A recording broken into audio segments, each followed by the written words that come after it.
당신의 하루의 작은 즐거움을 선사해드리는 신아락 스토리텔링 연구소 오늘의 이야기를 시작합니다.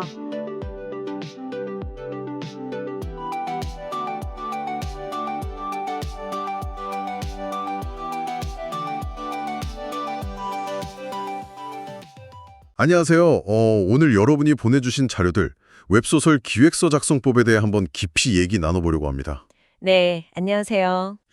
이게 웹소설 쓰기 전에 뭐랄까, 집 짓기 전 설계도 그리는 거랑 비슷한 거잖아요. 맞아요. 아주 정확한 비유세요. 어떤 이야기든 시작하기 전에 이 기획이 왜 중요한지, 또 어떤 것들을 꼭 넣어야 하는지, 그 핵심들을 좀 살펴보겠습니다. 네, 좋은 기획서는 그냥 아이디어 정리하는 걸 넘어서요. 사실 작품의 완성도를 높이고 이게 성공할 수 있을까? 이런 가능성을 미리 가늠해보는 데도 큰 도움이 되거든요. 그렇군요. 오늘은 그래서 웹소설 기획서에 꼭 들어가야 할 핵심 요소들, 이것들을 좀 명확하게 이해하는 걸 목표로 삼으면 좋겠습니다. 좋습니다. 그럼 하나씩 좀 볼까요? 가장 먼저 역시 제목이겠죠. 그렇죠. 첫인상이니까요. 독자의 시선을 딱 사로잡는. 이게 참 간단해 보이면서도 어렵단 말이에요. 맞아요. 바로 완벽한 제목을 정하긴 힘들 수도 있는데 중요한 건 어떤 느낌을 줄지, 핵심 매력이 뭔지 이걸 담아내려는 고민이 필요하다는 거죠. 가제라도 괜찮고요. 네네. 그리고 이걸 좀 더 구체적으로 푸는 게 작품 개요라고 하셨죠. 네, 단순 줄거리가 아니라 이 이야기가 왜 재밌는가? 이걸 간결하게 보여줘야 해요. 그러니까 이야기의 시작점, 가장 중요한 갈등, 그리고 예상되는 결말까지 포함해서요. 그러니까 이야기의 핵심 재미 포인트를 딱 요약하는 거네요. 그렇죠. 여기서 더 나아가서 장르랑 주제를 명확히 해야 합니다. 장르와 주제. 네. 이게 로맨스인지 판타지인지 아니면 미스터리인지 그리고 이 이야기를 통해서 뭘 말하고 싶은지 그 핵심 메시지요. 이걸 정해야 독자들이 뭘 기대해야 할지 알 수 있어요. 하긴 로맨스인 줄 알고 봤는데 갑자기 막 우주전쟁 나고 그러면 당황스럽겠네요. 그렇죠. 독자 기대치를 설정하는 아주 중요한 부분입니다. 그리고 또 중요한 게 이 이야기를 누구에게 들려줄 것인가. 타겟 독자층 설정이죠. 타겟 독자? 네. 그냥 막연하게 모든 사람이 아니라 10대 여학생인지 아니면 30대 직장인 남성인지 그들의 취향은 어떤지 구체적으로 생각해야 이야기가 더 날카로워져요. 그렇군요. 그리고 그 독자들이 이제 사랑하게 될 등장인물 소개, 이것도 빼놓을 수 없죠. 당연하죠. 이야기에 생명을 불어넣는 건 결국 인물들이니까요. 주인공 매력은 기본이고 주변 인물들, 조연들의 역할이나 성격까지도 상세하게 설정하는 게 좋습니다. 그냥 착하다, 나쁘다 이게 아니라 왜 그런 행동을 하는지, 어떤 욕망이나 결핍이 있는지 그런 걸 보여주는 게 중요하겠네요. 정확합니다. 특히 판타지나 SF처럼 세계관 설정이 중요한 장르에서는 이 부분이 정말 중요해요. 네, 맞아요. 그 시대 배경이나 사회 구조, 문화 같은 것들을 상세하게 설명해야 독자들이 그 세계에 빠져들 수 있죠. 그냥 설정 나열이 아니라 그 세계의 규칙이 인물이나 사건에 어떻게 영향을 미치는지 보여줘야 진짜 살아있는 세계가 됩니다. 와, 듣다 보니 정말 뼈대를 튼튼하게 세우는 작업이네요. 그렇죠.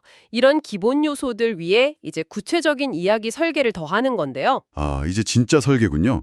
주요 사건 및 스토리 전개. 네. 이야기의 큰 흐름, 기승전결을 명확하게 잡는 거죠. 그리고 더 나아가서 회차 구성 및 에피소드 계획까지 세우는 겁니다. 회차 구성까지요? 와, 그럼 매회 어떻게 끝낼지, 그 다음화 결제를 유도하는 그런 것까지 미리 다 생각해야 하는 거네요? 그렇죠. 소위 끊기 신공이라고 하잖아요. 각 회차의 핵심 내용이랑 클라이맥스를 미리 설계해두는 거죠. 그리고 다른 작품들과 비교했을 때 내 작품만의 특징이나 차별화 포인트가 뭔지 명확히 하는 것도 중요하고요. 나만의 무기. 좋습니다. 그리고 이걸 이제 진짜 연재로 옮기려면 현실적인 계획도 필요해요. 연재 계획, 그러니까 어느 플랫폼에 얼마나 자주 올릴 건지. 네. 또 마케팅이나 홍보 전략 같은 거요. SNS를 어떻게 활용할지, 독자들한테 어떻게 알릴지, 마지막으로 목표 및 기대 성과까지, 조회수라든지 그런 구체적인 목표를 세워보는 거죠. 이게 그냥 잘 됐으면 좋겠다가 아니라 정말 구체적인 목표를 세우고 전략을 짜는 거네요. 맞습니다. 내 작품의 가능성을 좀 객관적으로 보고 어떻게 현실화할지 계획하는 과정이에요. 여기서 제가 정말 흥미로웠던 게 이런 기획 요소들을 아주 짧게 압축하는 도구들이 있다는 거였어요. 로그라인. 로그라인 중요하죠. 네. 이야기를 딱 한 문장으로 요약하는 거잖아요. 뭐 예를 들면 평범한 고등학생이 알고 보니 마법 세계 왕자였다. 그래서 벌어지는 이야기. 이런 식으로요. 그렇죠. 그 한 문장이 강력하면 그 자체로 엄청난 무기가 될 수 있어요. 이게 강력하면 딱 끌리잖아요. 네, 로그라인이 아주 짧고 강력한 미끼라면 시놉시스는 조금 더 자세한 미끼라고 할 수 있겠네요. 시놉시스. 한두 페이지 분량으로 전체 줄거리 흐름이랑 매력 포인트를 요약해서 보여주는 거죠. 플랫폼이나 출판사에 작품 제안할 때 많이 쓰이고요. 그렇군요. 그럼 트리트먼트는 뭔가요? 이건 좀 더 생소한데. 트리트먼트는 거의 소설 본편 쓰기 바로 전 단계라고 보시면 돼요. 그렇게나요? 네, 한 10페이지에서 20페이지 정도 분량으로 주요 장면들, 인물의 감정 변화, 심지어 핵심적인 대사까지 포함해서 아주 상세하게 줄거리를 쓰는 겁니다. 와, 거의 추계약 본소설 같은 느낌인데요? 근데 이걸 왜 미리 다 써보는 거죠? 그냥 바로 본편 쓰면 안 되나? 하는 생각도 드는데요. 그게 어떻게 보면 함정일 수 있어요. 트리트먼트 쓰는 게 시간 낭비처럼 보일 수 있지만 사실은 가장 시간을 아껴주는 도구거든요.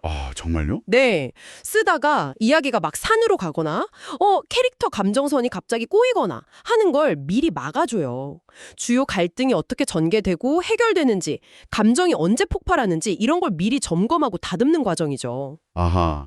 2단계를 거치면 본편 지필이 훨씬 매끄러워지고 전체적인 완성도도 확 올라갑니다.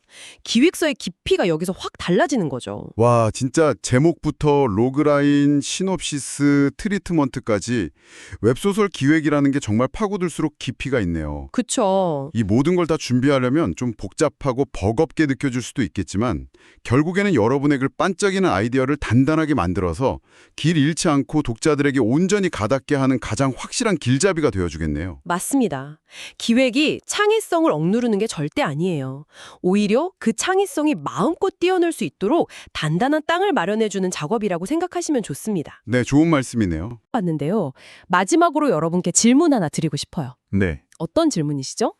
여러분의 이야기 속에 있는 수많은 설정들, 사건들, 그 밑바닥에 아주 깊숙이 흐르고 있는, 어쩌면 기획서 항목에는 명시적으로 쓰여 있지 않을 수도 있는 그런 단 하나의 핵심적인 감정 혹은 질문은 무엇인가요? 핵심 감정이나 질문이요. 네. 그걸 한번 찾아보세요. 그걸 발견하는 순간 아마 여러분 이야기의 진짜 심장을 찾게 될지도 모릅니다.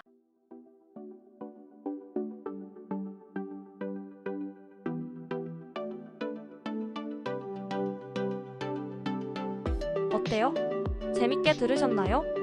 더 많은 이야기가 궁금하시다면 시나락 스토리텔링 연구소로 놀러오세요.